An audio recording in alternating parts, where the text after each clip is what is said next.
Sarah Martinez walked through the parking garage beneath her downtown apartment building, her heels clicking softly against the concrete floor. The fluorescent lights cast long shadows between the parked cars, and the familiar hum of the ventilation system echoed through the nearly empty space. It was just past 11 at night, later than she usually returned from her job at the accounting firm, but the monthly reports had demanded her attention. She shifted her laptop bag to her other shoulder and fumbled in her purse for her car keys. The garage felt different tonight, quieter somehow, though she couldn't pinpoint exactly what had changed. Sarah had lived in this building for 3 years since moving to Seattle, and she knew every sound, every echo, every shadow that belonged. As she approached her silver Honda Civic, parked in her assigned spot near the elevator, she noticed a van she didn't recognize. It was dark blue, older model, with tinted windows that reflected the harsh garage lighting. The vehicle was parked across 2 spaces, blocking the normal traffic flow. Sarah frowned but continued toward her car, assuming someone was just loading or unloading something heavy.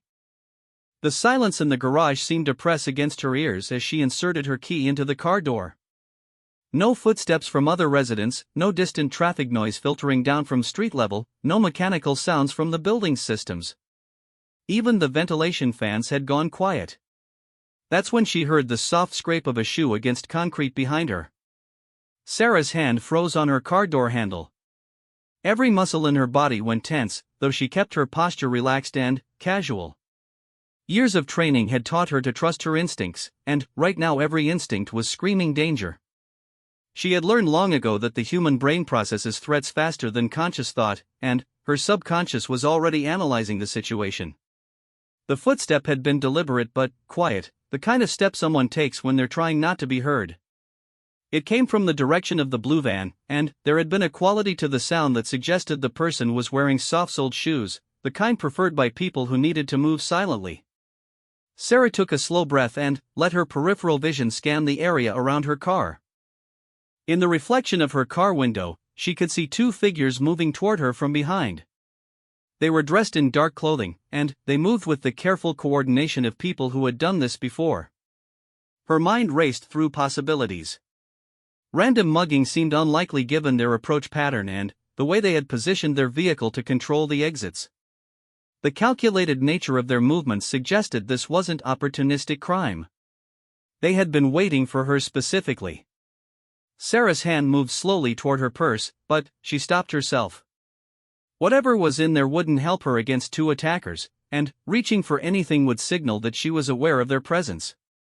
Better to maintain the element of surprise for as long as possible. The men were close enough now that she could hear their breathing. Still she waited, her hand steady on the car door, her body language projecting the image of a tired office worker just trying to get home. Let them think she was unaware. Let them believe they had the advantage. Sarah Martinez, one of them said, his voice low and controlled. It wasn't a question. She turned slowly, as if startled, letting genuine surprise show on her face. 2 men stood about 8 feet away, both wearing dark jeans and black jackets. The one who had spoken was tall and lean with close-cropped hair and the kind of tan that came from spending time in desert climates. His partner was shorter but broader, with thick forearms visible beneath rolled sleeves and scars on his knuckles that spoke of frequent violence. "I'm sorry, do I know you?" Sarah asked, keeping her voice steady and polite.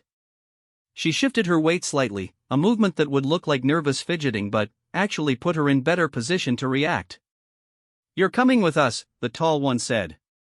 "Make this easy on yourself." "I think there's been some mistake," Sarah replied, taking a small step back toward her car. "I'm just an accountant.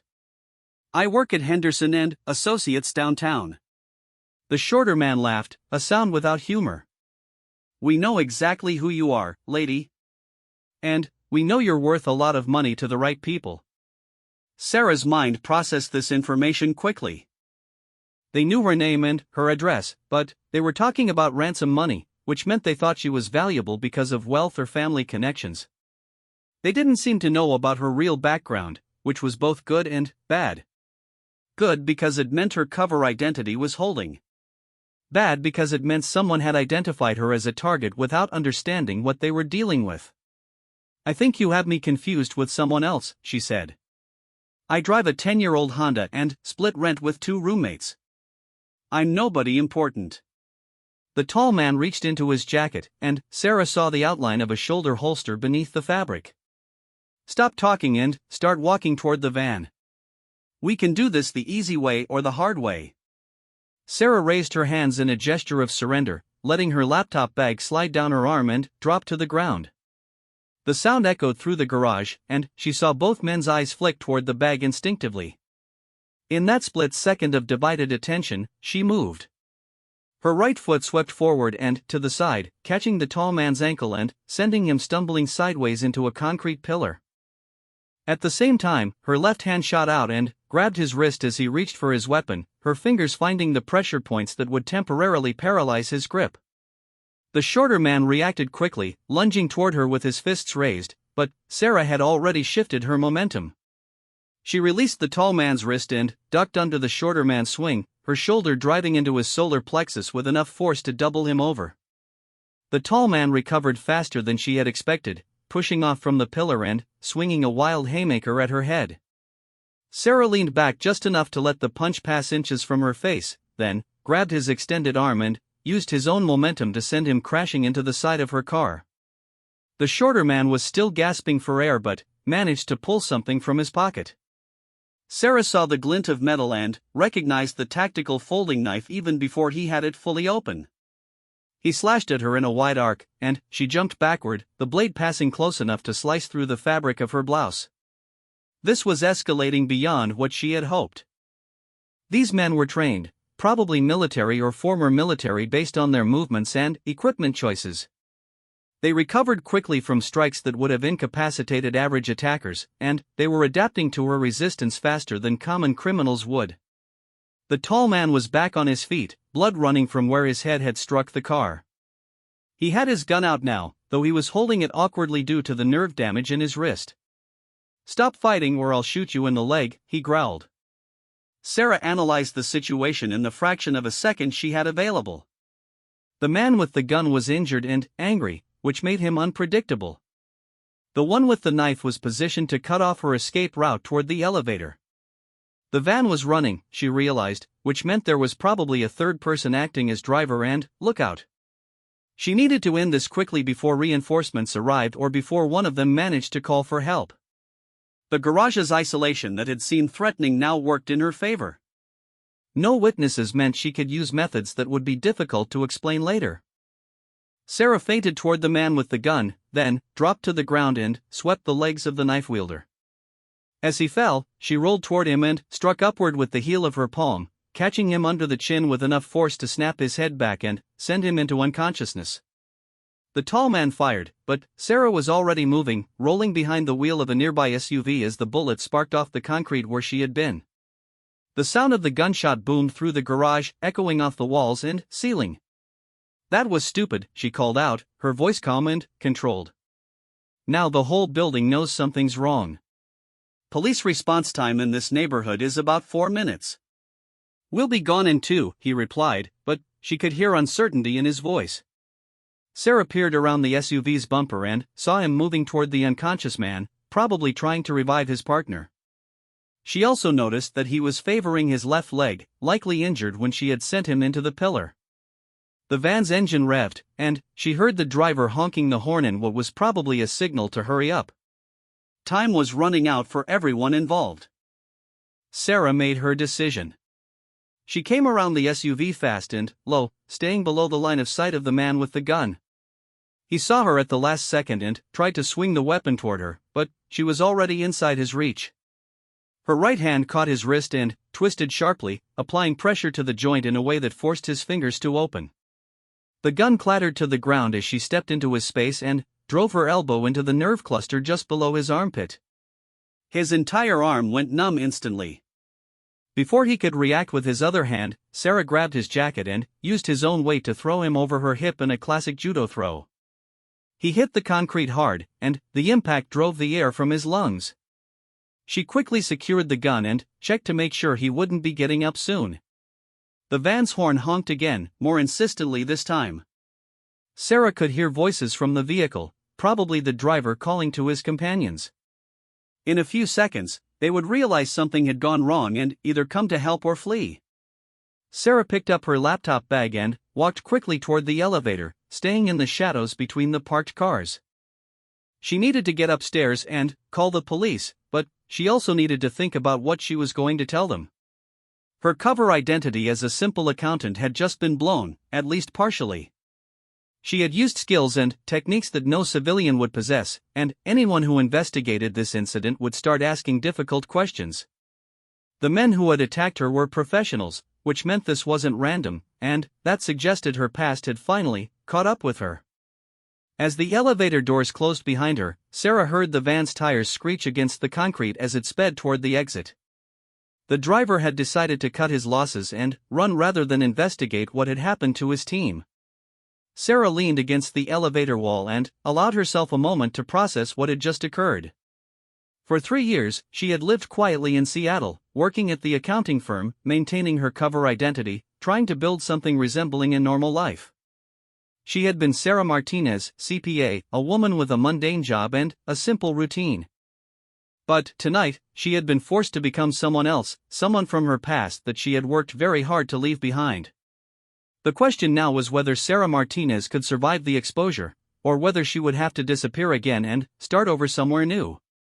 The elevator reached her floor, and Sarah walked down the hallway toward her apartment, her mind already working on the problem of what to do next. She needed to contact her handler, assuming he was still alive and still in the same position. She needed to find out who had targeted her and why. And she needed to decide whether Seattle was still safe or whether it was time to run again. As she unlocked her apartment door, Sarah caught a glimpse of herself in the mirror hanging in her entryway. She looked exactly like what she was supposed to be, a tired office worker coming home late from a long day.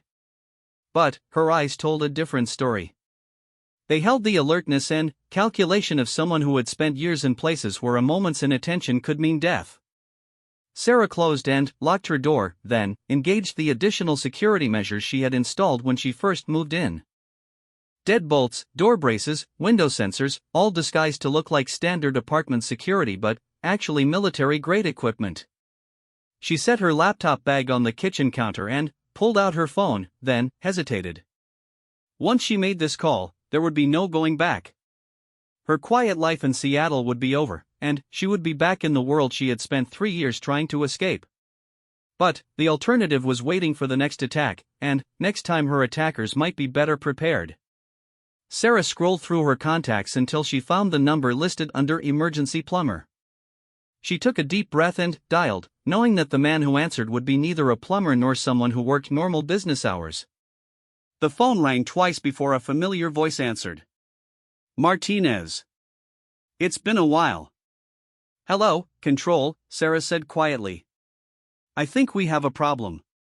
The coffee shop on Capitol Hill buzzed with its usual morning energy, students from the nearby university mixing with young professionals grabbing their caffeine fix before work. Sarah sat at a corner table with a clear view of both entrances, her laptop open to a spreadsheet that would bore anyone who tried to look over her shoulder. To any observer, she was just another remote worker taking advantage of free Wi-Fi. Control had been different on the phone.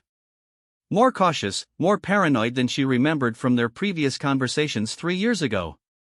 He had insisted on this public meeting rather than using one of the safe houses, which told her that trust was in short supply these days.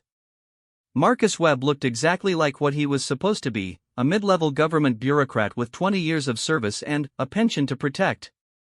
Average height, graying hair, off-the-rack suit that had seen better days. The kind of man who disappeared into crowds and was forgotten 5 minutes after you met him. Only his eyes gave away his true nature, constantly scanning, cataloging, assessing threats. He ordered a large black coffee and a blueberry muffin before sitting down across from Sarah. For the first few minutes, they made small talk about the weather and the latest news, their voices carrying just far enough to be heard by nearby tables but not far enough to draw attention. Your apartment building had some excitement last night, Marcus said finally, tearing open a sugar packet. 2 men found unconscious in the parking garage. One with a severe concussion, the other with what the paramedics described as unusual nerve damage to the face and neck area. I heard sirens, Sarah replied, not looking up from her laptop screen. I hope everyone's okay. Both men are in custody, though they're not talking much yet. No identification, but their fingerprints are interesting. Former military, both of them. Recent deployments in Afghanistan and Iraq. Honorable discharges 6 months ago. Sarah's fingers paused over her keyboard. That's specific timing. Very specific. About 6 months ago, someone started asking questions about Operation Blackwater. Questions that suggested they had access to classified files that should have been destroyed. Operation Blackwater. Sarah hadn't heard that name spoken aloud in 3 years, but it still sent ice through her veins. The mission that had gone wrong in all the right ways. The mission that had made her valuable to people who didn't care about honor or country, only about profit and revenge. I thought all the loose ends were tied up, Sarah said quietly. So did we. But, apparently someone kept records they weren't supposed to keep. Someone who knew the real identities of the team members and their current locations. Marcus sipped his coffee and watched a young couple at a nearby table argue about their relationship problems. His casual demeanor was perfect, but Sarah could see the tension in the way he held his shoulders. How many others? She asked. Rodriguez was hit 2 weeks ago in Denver. Professional job, made to look like a robbery gone wrong. Thompson disappeared from his cabin in Montana 5 days ago. No body yet, but there was blood and signs of a struggle. Sarah felt something cold settle in her stomach. Rodriguez had been their communications specialist, the man who kept them connected to base during the longest nights in enemy territory. Thompson had been their medic, the one who had saved Sarah's life when shrapnel from an IED had nearly severed her femoral artery. What about Jackson and Chen? Jackson's gone underground. He activated his emergency protocols 3 days ago and vanished. Chen is in protective custody, but she's fighting us on it. Says she'd rather take her chances on her own than trust us to keep her alive. Sarah understood Chen's position. Trust was a luxury none of them could afford anymore. Too many operations had been compromised, too many good people had died because someone in the system had sold them out. Do we know who's behind it? Marcus hesitated, which was unlike him. In all their previous dealings, he had been direct and factual, presenting information without editorial comment. His uncertainty now suggested they were dealing with something beyond the usual post-operation complications. We have theories, he said finally. But nothing solid enough to act on. What we do know is that whoever's funding this operation has serious resources. The men who came after you last night were equipped with military-grade communication equipment, body armor under their clothes, and weapons that aren't available to civilians. They knew my routine. My schedule. Where I parked. Which means they'd been watching you for at least several weeks. Professional surveillance, the kind that doesn't leave traces unless you know exactly what to look for. Sarah thought about the past month, reviewing her daily patterns, trying to identify any moments when she had felt watched or followed. There had been nothing obvious, which meant her watchers had been very good at their job. "What's the official story for last night?" she asked. Attempted kidnapping thwarted by alert citizen. The attackers fled when their plan went wrong. Standard police investigation, no federal involvement. And, unofficially? Unofficially, you're a liability. Some people think you should disappear permanently, rather than risk further exposure. Sarah's hand moved slightly closer to her purse, where she now carried the Glock she had taken from her attacker the night before. She trusted Marcus as much as she trusted anyone in this business, but trust only went so far when survival was at stake. "And, what do you think?" she asked. "I think you're one of the best assets this country has ever produced, and losing you would be a waste of taxpayer investment." It was the closest thing to sentiment Marcus had ever expressed, and Sarah appreciated the honesty behind it. He wasn't trying to appeal to her patriotism or her sense of duty. He was presenting the situation as a practical problem with practical solutions. "So what are my options?" Option 1, we set you up with a new identity, new location, new life. You disappear completely, and we hope whoever's hunting you eventually gives up and moves on to easier targets. Option 2? we use you as bait. Set up a controlled situation where they come after you, and we grab whoever shows up. Force them to tell us who's paying them and what they really want. And option 3? Marcus smiled, and, for the first time since he had sat down, he looked genuinely pleased. Option 3 is the one I recommend. We go hunting. We find out who's behind this and we eliminate the problem permanently. Sarah considered the alternatives. Running meant abandoning everything she had built in Seattle, but it also meant the other survivors would still be at risk. Using herself as bait was dangerous, and it relied on too many variables beyond her control. But hunting the hunters appealed to her on a level that had nothing to do with logic or safety. Tell me about option 3. We've identified a pattern in the attacks. Whoever's coordinating this is using a specific type of private military contractor, all recruited from the same pool of recently discharged Special Forces personnel. They're being hired through a shell company that traces back to a firm in Virginia.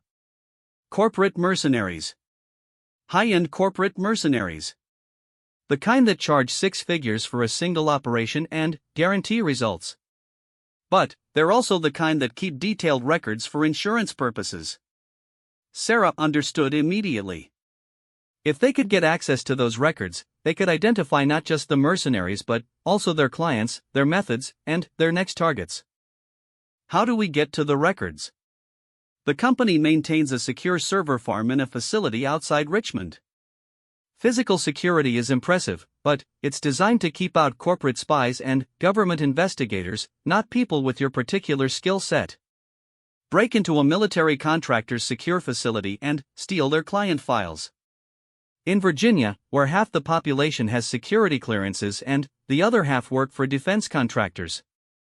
I said it wouldn't be easy. Sarah smiled for the first time since the attack. The kind of mission Marcus was describing was exactly the type of challenge that had drawn her to the SEALs in the first place. Complex, dangerous, requiring perfect execution and absolute confidence. What kind of support would I have? Minimal official support. This operation doesn't exist, and if you're caught, the government will deny any knowledge of your activities. Unofficial support? Jackson's already in the area. He volunteered for the mission when I explained the situation. Chen is considering it, depending on what you decide. Sarah felt a surge of relief at hearing about Jackson. David Jackson had been their team leader during Operation Blackwater, the one who had gotten them all out alive when everything went wrong. If he was willing to risk his carefully constructed new life for this mission, then he believed it was their best chance of survival. Timeline? Fast. Our intelligence suggests they're planning to accelerate their operations. Too much attention from Rodriguez's death, too many questions being asked. They want to clean up the loose ends quickly and disappear. How quickly? We think they'll move on the remaining targets within the next 2 weeks. Which means if we're going to act, it has to be soon. Sarah closed her laptop and finished her coffee, using the time to think through the implications of what Marcus was proposing. It meant giving up her life in Seattle permanently, returning to a world of violence and paranoia that she had worked hard to escape. But it also meant taking control of her situation rather than passively waiting to be hunted. If I do this, she said finally, I want full disclosure. No hidden agendas, no classified surprises that change the mission parameters after we're committed. Agreed. And, when it's over, assuming we survive, I want out completely. New identity, new location, and a guarantee that this time the records really are destroyed. That's beyond my authority to promise, but I'll do what I can. It wasn't the answer Sarah wanted, but it was probably the best she was going to get. In her experience, promises from the government were worth exactly as much as the political convenience of keeping them, which varied considerably depending on circumstances. One more thing, she said. I want to know what really happened during Operation Blackwater. Not the official version, not the sanitized version in the files. What actually went wrong, and why someone cares enough to hunt us down 3 years later. Marcus was quiet for a long moment, watching the college students at a nearby table argue about their upcoming finals. When he spoke, his voice was carefully neutral. Operation Blackwater was supposed to be a simple extraction. Get in, grab a high-value target, get out clean. But the intelligence was wrong, or deliberately misleading. Instead of finding the arms dealer you were supposed to extract, you found something else entirely. What kind of something else? A meeting between certain American officials and representatives of groups that the American government was officially fighting against. The kind of meeting that would have ended several careers and possibly led to criminal charges. Sarah felt the pieces clicking into place. We weren't sent to extract an arms dealer. We were sent to witness that meeting and bring back proof. That's the theory. But someone decided that having witnesses was too dangerous, even witnesses with security clearances and sworn oaths. So they tried to eliminate the witnesses. But you all survived, and you all saw too much. And now someone is worried that eventually one of you will decide to talk. Sarah understood now why Chen had refused protective custody and why Jackson had gone underground. They weren't just being hunted by mercenaries seeking revenge for a failed operation. They were being eliminated by people who had betrayed their own country and needed to cover their tracks. Send me the details, Sarah said, standing up and shouldering her laptop bag. Location, security specifications, everything you have on the target facility. Does that mean you're in? That means I'm done running. If someone wants me dead, they're going to have to work a lot harder for it. Marcus smiled and pulled out his phone. I'll text you an address. Jackson's waiting there with equipment and updated intelligence. Be there tonight at 8. Sarah walked toward the exit, then paused and looked back at Marcus. One question. Why are you really doing this? You could have just let us all disappear or get killed. Why risk your career to help us? Marcus considered his answer carefully. Because 3 years ago, you and your team completed an impossible mission under impossible circumstances. You served your country with honor, and your country failed you in return. Maybe it's time someone balanced the scales. Sarah nodded and walked out into the Seattle morning. She had 6 hours to wrap up her life as Sarah Martinez, accountant, and prepare to become someone she had hoped never to be again. But, for the first time since the attack in the parking garage, she felt like she was moving toward a solution rather than running from a problem. The hunt was about to begin, and, this time, she would be the one doing the hunting. The abandoned warehouse in Richmond's industrial district looked exactly like what it was supposed to be, a forgotten relic of better economic times, too expensive to demolish and too outdated to renovate. Sarah parked her rental car 3 blocks away and approached on foot, using the shadows between streetlights and the cover of other derelict buildings. Jackson was waiting in the predetermined location, a loading dock that faced away from the street and provided concealment from casual observation. In the 3 years since Operation Blackwater, David Jackson had aged more than the calendar suggested. His hair was completely gray now, and there were lines around his eyes that spoke of too many sleepless nights and too much accumulated stress. But his handshake was still firm, his posture still alert, and his eyes still held the sharp intelligence that had made him one of the Navy's most effective team leaders. When he smiled, Sarah could see the old Jackson underneath the weariness. "You look good, Martinez," he said quietly. "Civilian life agrees with you." "Not anymore," she replied. "Marcus told me you volunteered for this. I'm surprised you didn't just disappear completely." "I tried that for 6 months. Cabin in Montana, no internet, no phone, no contact with the outside world. But they found Thompson anyway, and if they found him, they would have found me eventually. Better to deal with the problem on my terms." Jackson led her into the warehouse through a side door that looked locked but opened easily to reveal a sophisticated electronic lock mechanism. The interior had been transformed into a temporary operations center, with communication equipment, weapons, surveillance monitors, and detailed maps of their target facility. Chen was there too, studying satellite photos of the Redstone security compound with the same focused intensity she had brought to every mission briefing. Lieutenant Lisa Chen looked exactly like what she had always been, a perfectionist who approached problems with methodical precision and absolute determination.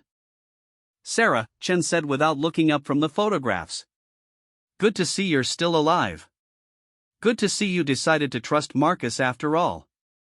I don't trust Marcus. But I trust you and Jackson, and Marcus is the only one offering us a chance to end this permanently. The three of them spent an hour reviewing intelligence on their target. Redstone Security operated out of a converted office complex surrounded by 12-foot walls topped with razor wire. The facility housed both administrative offices and a high-security data center that served multiple private military contractors. Physical security is impressive but not impossible, Jackson explained, pointing to the architectural drawings spread across a folding table. Motion sensors, infrared cameras, pressure plates in the ground near the perimeter. But it's all designed to detect and deter casual intruders. What about guards? Sarah asked. 6-person security team working 12-hour shifts. Former military, well-trained, but they're not expecting an assault by people with our capabilities. Their protocols are designed for corporate espionage, not a military-style infiltration. Chen highlighted specific areas on the building schematics. The data center is in the basement level, behind multiple security doors and a vault that would make a bank jealous. But the ventilation system provides access, and the emergency power systems create vulnerabilities we can exploit. Sarah studied the plans, identifying ingress and egress routes, emergency procedures, and contingency options. It was exactly the kind of complex operation that had defined her military career, requiring perfect timing, flawless execution, and the ability to adapt when things inevitably went wrong. "What's our mission objective?" she asked. Primary objective is to access their client database and copy files related to Operation Blackwater, Jackson replied. Secondary objective is to identify the individuals who hired them to eliminate our team. Tertiary objective? Gather enough evidence to expose the corruption that led to Blackwater in the first place.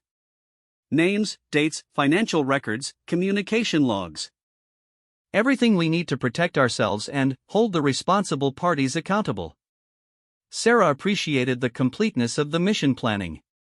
It wasn't enough to simply defend themselves against the current threat. They needed to eliminate the source of the threat permanently, which meant destroying the people who had betrayed them 3 years ago. Equipment, she asked. Chen opened several equipment cases that revealed the kind of specialized gear that wasn't available to civilians and was difficult to obtain even for active military personnel.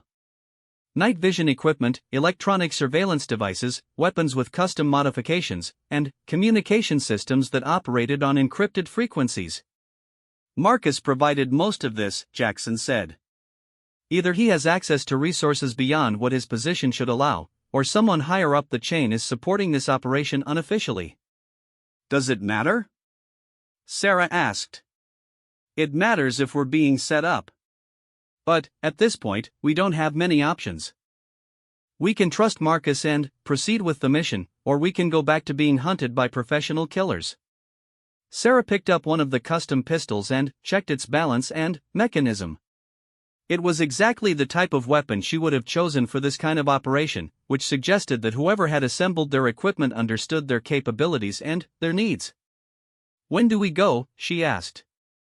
"Tonight. Intelligence suggests they're planning to move their operations to a more secure location within the next 48 hours. If we wait, we'll lose our window." They spent the remaining time reviewing their individual responsibilities and rehearsing contingency procedures. Sarah would handle perimeter security and electronic surveillance. Jackson would manage infiltration and data extraction. Chen would coordinate communications and provide overwatch from an off-site location. At midnight, they moved toward their target. Sarah approached the Redstone compound from the east, using industrial equipment and shipping containers to mask her movement. The security perimeter was exactly as advertised, sophisticated, expensive, and designed by people who understood electronic surveillance but had never actually conducted infiltrations themselves.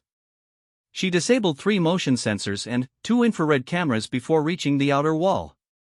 The razor wire on top of the fence was a problem, but not an insurmountable one. Sarah used climbing equipment and protective materials to create a safe passage point that would be invisible to casual observation. Inside the compound, she moved carefully between buildings, staying in the blind spots of the remaining cameras while Jackson approached the main facility from the opposite direction. Their communication was conducted entirely through hand signals and predetermined movement patterns, methods that couldn't be intercepted by electronic surveillance. Jackson reached the main building first and signaled that the entrance was clear. Sarah provided cover while he defeated the electronic locks on the service door that led to the basement levels. The mechanism was more complex than their intelligence had suggested, requiring nearly 10 minutes of careful work with specialized tools. The basement corridor was illuminated by emergency lighting that created perfect conditions for their night vision equipment but would blind anyone relying on normal vision. Sarah took point while Jackson followed, both moving with the silent precision that had become second nature during years of operations in hostile territory. The data center was behind 3 separate security doors, each requiring different methods to bypass. Electronic locks, biometric scanners, and, finally, a mechanical vault lock that belonged in a museum but was still perfectly functional. Jackson worked on each barrier while Sarah monitored the corridor and maintained communication with Chen.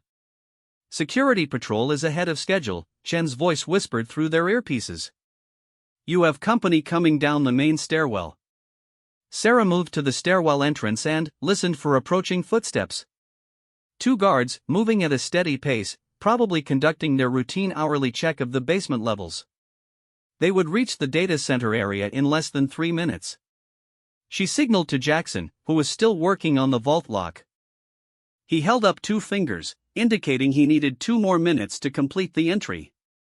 Sarah nodded and moved into position to intercept the guards. The timing would be critical. If she acted too early, the guards might have time to raise an alarm. Too late, and they would discover Jackson in the process of breaking into their most secure area. She needed to disable both guards quickly and quietly, then move their bodies to a location where they wouldn't be discovered until the mission was complete. The guards appeared at the top of the stairwell, flashlights sweeping ahead of them in a pattern that suggested they weren't expecting to find anything unusual. Sarah waited until they were halfway down the stairs before moving, using the sound of their own footsteps to mask her approach. The first guard went down silently, pressure applied to his carotid artery, cutting off blood flow to his brain. Sarah caught his body before it could hit the stairs and lowered him gently to the floor. The second guard noticed his partner's absence and turned back, giving Sarah the perfect opportunity to apply the same technique. Both men would wake up in several hours with headaches and gaps in their memory, but no permanent damage. Sarah dragged them to a storage room and secured them with zip ties and tape, then returned to the data center where Jackson had finally gained entry to the vault. The server room beyond the vault door contained exactly what they had hoped to find: rack-mounted computers storing terabytes of operational data, financial records, personnel files, and communication logs. Jackson connected his portable storage devices and began copying files while Sarah monitored their surroundings. "How long?" she whispered. 15 minutes for everything. 5 minutes for just the Blackwater files." Sarah checked her watch and calculated their remaining time before the missing guards would be discovered or the next security patrol began. They had a narrow window, but it should be sufficient if nothing went wrong. Of course, something immediately went wrong. "New problem," Chen's voice crackled through their earpieces. 3 vehicles approaching the compound fast. Military-style movement pattern. "Someone knows you're here." Sarah looked at Jackson, who was still transferring files from the servers. "How much longer?" 8 minutes for the critical files. 12 for everything." Sarah made the decision instantly. "Chen, start the car and prepare for immediate extraction." "Jackson, get what you can in the next 4 minutes, then we leave." "I can get more if you give me time." "We don't have time. They're going to flood this place with reinforcements, and we need to be gone before they arrive." Jackson nodded and focused on prioritizing the most important files. Sarah moved to the vault entrance and prepared their exit route, placing small explosive charges that would destroy the evidence of their presence but wouldn't harm anyone in the building. "Time," she called after 4 minutes. Jackson disconnected his equipment and secured the storage devices containing the stolen data. They retraced their route through the basement corridor, up the service stairs, and toward their exit point at the perimeter fence. Behind them, Sarah triggered the explosive charges that would convince any investigators that the data theft had been conducted by someone with extensive technical knowledge but little concern for subtlety. They reached the fence just as the first wave of reinforcements arrived at the main gate. Sarah could hear vehicles, voices, and the distinctive sound of equipment being rapidly deployed. Whoever had discovered their operation was responding with overwhelming force. Jackson went over the fence first, using the passage Sarah had created earlier. She followed immediately, and they both moved quickly toward their extraction point where Chen was waiting with the engine running and the route to the highway already planned. "Did we get what we need?" Chen asked as they climbed into the vehicle.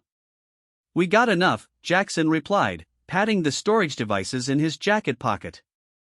"Client lists, financial records, communication logs. Everything we need to identify who ordered the hits on our team." Sarah looked back at the Redstone compound, where floodlights were now illuminating the entire facility and security teams were beginning their search for intruders. In a few hours, they would realize that someone had penetrated their most secure systems and stolen their most sensitive data. "Where do we go now?" she asked. "Safe house in Baltimore," Jackson said. "We analyze what we recovered, identify our targets, and plan our next move." "Next move?" Chen smiled grimly as she navigated through the quiet Richmond streets toward the interstate. "Next move is we take this evidence to every major news organization in the country. We expose everyone who was involved in the cover-up, and we make sure the world knows exactly what happened during Operation Blackwater." Sarah settled back in her seat and allowed herself to feel cautiously optimistic for the first time in days. They had the evidence they needed to protect themselves and to expose the corruption that had nearly cost them their lives. The hunt was far from over, but, for the first time, they were the ones in control. 6 months later, Sarah Martinez sat in a different coffee shop in a different city, reading news reports about the congressional hearings that had resulted from the leaked Redstone files. 3 high-ranking officials had resigned in disgrace, 2 defense contractors had lost their government contracts, and a dozen individuals were facing criminal charges for treason and conspiracy. The official story was that a whistleblower had provided evidence of corruption to investigative journalists. The truth about Operation Blackwater and the subsequent cover-up attempt was now public record, which meant Sarah and her teammates were no longer valuable targets for elimination. She had a new identity, a new location, and a new job that had nothing to do with accounting or military operations. For the first time in years, she could walk down the street without constantly checking for surveillance or planning escape routes. Her phone buzzed with a text message from a number she didn't recognize. "Drinks tonight?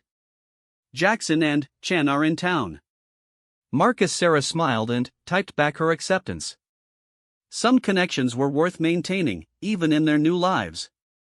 They had all earned the right to occasionally reminisce about the time they had taken on the system and won. But she also knew that this kind of peace was temporary.